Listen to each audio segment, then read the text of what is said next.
Presiden Prabowo Subianto melalui Perpres nomor 15 tahun 2025 tentang rencana pembangunan jangka menengah nasional 2025-2029 menginstruksikan optimalisasi peran industri asuransi, dana pensiun, dan pasar modal sebagai alternatif sumber pembiayaan jangka panjang. Lantas, bagaimanakah fokusnya untuk industri asuransi di Indonesia? Kita akan bahas lengkapnya dalam arah perkembangan asuransi di era Prabowo. Ya, khusus industri asuransi, fokus utama pengembangan yang diharapkan berlangsung pada rentang 2025 sampai dengan 2029 adalah peningkatan penetrasi dan densitas asuransi. Dari sisi permintaan, peningkatan literasi dan awareness masyarakat akan didorong dengan menjaga kepercayaan masyarakat atas industri asuransi melalui perbaikan tata kelola dan juga perlindungan konsumen.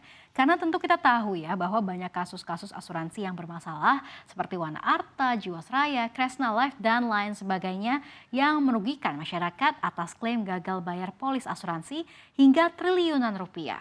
Kalau kita lihat berdasarkan data pertumbuhan ekonomi 2025 sampai dengan 2029 di RPJMN, indikator kontribusi jasa keuangan dan asuransi terhadap PDB ditargetkan pada tahun 2025 adalah sebesar 6,52%, di mana pada target tahun 2029 adalah di 8,3%.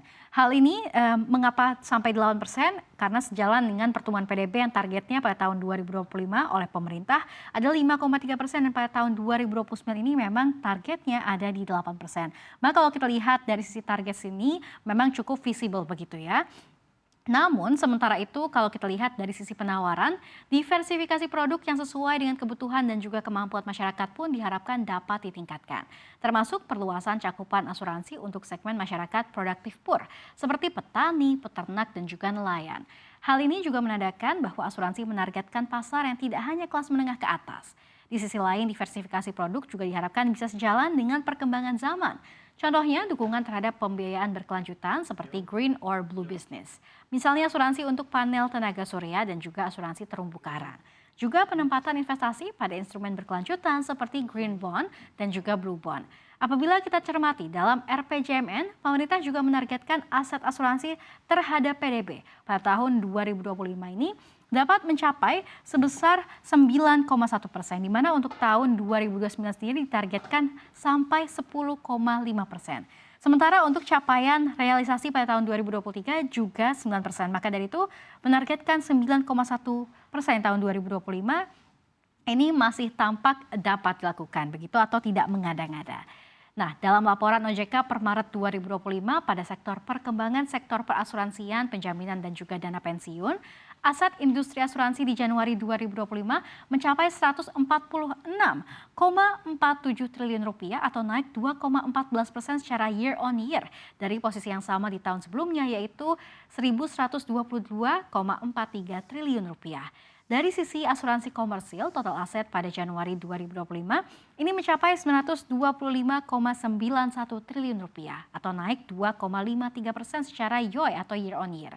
Ini menjadi catatan paling tinggi dibandingkan dengan bulan Desember 2024 yang sebesar 913,32 triliun rupiah dan Desember 2023 yang sebesar 891,95 triliun rupiah. Nah, adapun kinerja asuransi komersil berupa pendapatan premi pada periode Januari 2025 adalah sebesar 34,76 triliun rupiah. Hal ini turun 4,10% secara tahunan. Dan juga capaian ini justru menurun dibandingkan dengan Desember 2024 yang mencapai 336,65 triliun rupiah dan juga Desember 2023 ini yang sebesar 320,88 triliun rupiah. Nah pemirsa, tak hanya itu, secara umum permodalan industri asuransi komersial juga masih menunjukkan kondisi yang solid. Dengan industri asuransi jiwa serta asuransi umum dan juga reasuransi secara agregat mencatatkan risk-based capital atau RBC masing-masing sebesar 448,18% dan 317,77%, yakni di atas threshold yang sebesar 120%. Nah kita lihat berdasarkan data bahwa premi asuransi jiwa komersial saja pada Januari 2025 ini sebesar 19,14 triliun rupiah. Memang ini jauh begitu ya dibandingkan pada Desember 2024 yang sebesar 188,15 T dan Desember 2023 yang juga mencapai ratusan triliun rupiah, tepatnya di 117,41 triliun rupiah.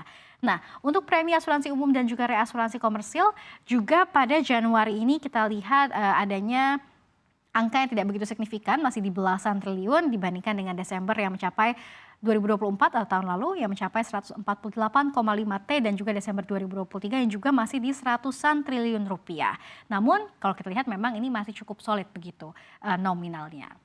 Nah, selain daripada itu memang sebagai upaya untuk perbaikan struktur pasar, pemerintah pun berharap industri perasuransian dapat melanjutkan tren efisiensi, kapasitas, meningkatnya modal, atau mempercepat konsolidasi serta memperkuat peran reasuransi sebagai mitigasi risiko asuransi.